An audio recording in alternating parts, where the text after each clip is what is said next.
HMPV વાયરસની દહેશતને લઈને આરોગ્ય વિભાગ એલર્ટ મોડમાં છે। જામનગરમાં જીએસટીવીની ટીમ દ્વારા પ્રાથમિક આરોગ્ય કેન્દ્રનું રિયાલિટી ચેક કરવામાં આવ્યું।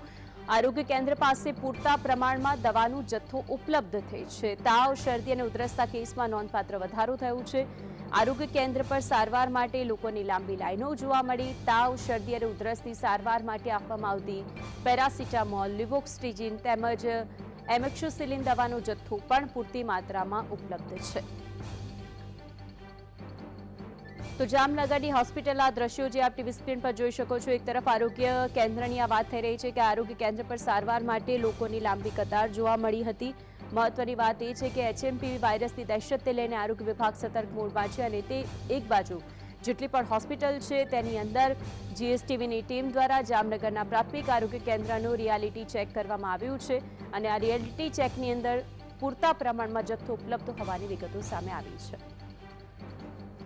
તો આજે અંગે વધુ માહિતી માટે જામનગરથી સંવાદદાતા અર્જુન જોડાઈ ગયા છે। અર્જુન, જે રિયાલિટી ચેક કરવામાં આવ્યું ત્યારે હોસ્પિટલની અંદર પૂરતો સ્ટોક ઉપલબ્ધ છે, ત્યારે ડોક્ટરોનું શું કહેવું છે, બધી જ વિગતો। જે એચએમપીવી વાયરસની દહેશત જે રાજ્ય સહિત સમગ્ર દેશમાં જોવા મળી રહી છે, ત્યારે જામનગરનું આરોગ્ય વિભાગ જે છે તે વાયરસને લઈને સતર્ક જોવા મળી રહ્યું છે। ગઈકાલે જામનગરની જીજી હોસ્પિટલ ખાતે જે તેના તબીબો અને નિષ્ણાંતો દ્વારા જે પ્રેસ કોન્ફરન્સ કરવામાં આવી હતી તેમાં જણાવવામાં આવ્યું હતું કે આમ તો જામનગરની જીજી હોસ્પિટલ છે તે સૌરાષ્ટ્રની એકમાત્ર મોટામાં મોટી સરકારી હોસ્પિટલ છે। એટલે કે તેમાં અત્યારે હાલ એક અલાયદો 30 બેડનો વોર્ડ જે છે તે શરૂ કરી દેવામાં આવ્યો છે। તેમાં ઓક્સિજન થી લઈ અને તમામ જે જરૂર પડે તે તમામ જે સાધનો જે છે તે ત્યારે દવાઓનો પૂરતો જથ્થો જે છે તે રાખવામાં આવ્યો છે। અત્યારે હાલ બાયપેપ થી માંડી અને જો વેન્ટિલેટર સહિતની કોઈ પણ જે જરૂરિયાત જો ઉદ્ભવ થાય તો તેની તમામ જે સુવિધાઓ અત્યારે હાલ રાખવામાં આવી છે અને સાથે સાથે જે દવાઓનો પણ પૂરતો જથ્થો રાખવામાં આવ્યો છે। ત્યારે દવાઓનો પૂરતો જથ્થો જે તંત્ર દ્વારા જે દાવાઓ કરવામાં આવતા હતા તે દાવાઓ કેટલા જે સ્થળ પર જે છે તે સાચા છે તે ચેક કરવા માટે જીએસટીવીની ટીમ જે છે તે આરોગ્ય કેન્દ્રની મુલાકાતે પહોંચી હતી। ત્યારે આરોગ્ય કેન્દ્રમાં પણ જે રીતના રિયાલિટી ચેક કર્યું તે પ્રમાણે ત્યારે હાલ જે તાવ, શરદી અને ઉધરસ માટે જે વપરાતું જે દવાઓનો જથ્થો છે તે પૂરતા પ્રમાણમાં જે છે તે જોવા મળ્યો હતો। તાવ, શરદી અને ઉધરસના કેસમાં અત્યારે હાલ જે સામાન્ય જે છે તે વધારો જે છે તે જોવા મળી રહ્યો છે।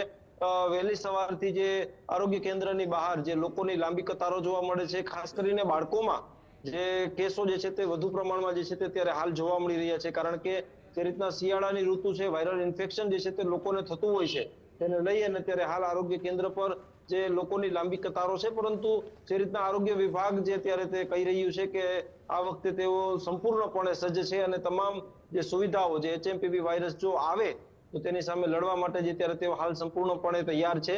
ગઈકાલે જીજી હોસ્પિટલના જે એડિશનલ જે ડીન છે તેમના દ્વારા પણ જાહેરાત કરવામાં આવી હતી કે જે રિપોર્ટ જો કરવાના થશે તો જામનગરમાં માઇક્રોબાયોલોજી લેબ જે છે તે ત્યાં તૈયાર છે। એટલે કે આરટીપીસીઆર જો રિપોર્ટ જો કરવાના થાય તો તે પણ જામનગરની જીજી હોસ્પિટલ ખાતે જે છે તે થઈ જશે અને આ તમામ જે અત્યારે દહેશત વચ્ચે જે કોઈ પણ લોકોને જે છે તે મૂંઝાવાની જરૂર નથી અને ગભરાવાની જરૂર નથી તેવું ત્યારે હાલ આરોગ્ય વિભાગના અધિકારીઓ તેમજ જે તબીબો જે છે તે જણાવી રહ્યા છે। આઇસોલેશન વોર્ડ, અલાયદા વોર્ડની કેટલી વ્યવસ્થા કરવામાં આવી છે, સાથે સાથે લેબ ટેસ્ટિંગ અને ઓક્સિજનને લઈને શું વિગતો છે? આઇસોલેશન વોર્ડ અત્યારે હાલ જે એક અલાયદો 30 બેડનો વોર્ડ જે છે તે ત્યારે જીજી હોસ્પિટલમાં જે તંત્ર દ્વારા જે છે તે શરૂ કરી દેવામાં આવ્યો છે। જેમ જેમ જરૂરિયાત થતી જશે તેમ તેઓ વોર્ડ જે છે તે એક્સટેન્ડ કરતા જશે તેવું અત્યારે હાલ તેઓ દ્વારા જણાવવામાં આવી રહ્યું છે। વેન્ટિલેટર અને બાયપેપ સહિતની તમામ જે સુવિધાઓ જે છે તે અત્યારે ઓક્સિજનની જે જીજી હોસ્પિટલમાં જે પૂરતા પ્રમાણમાં હોવાનો જે તબીબો જે છે તે દાવો કરી રહ્યા છે। સાથે સાથે તમામ જે મેડિસિન છે, જે જરૂર પડતી જે સારવાર માટે, જે તાવ, શરદી, ઉધરસ માટે દવાઓ હોય તેનો જથ્થો પણ જે અત્યારે હાલ પૂરતા પ્રમાણમાં જે તમામ આરોગ્ય કેન્દ્ર અને સાથે સાથે જે જામનગરની જીજી હોસ્પિટલ છે તેમાં પણ જે અત્યારે હાલ પૂરતા પ્રમાણમાં જે ઉપલબ્ધ હોવાનું જે અત્યારે તબીબો કહી રહ્યા છે। બિલકુલ અર્જુન, આપ જોડાઈને સમગ્ર વિગતો જણાવી તે બદલ આપનો આભાર।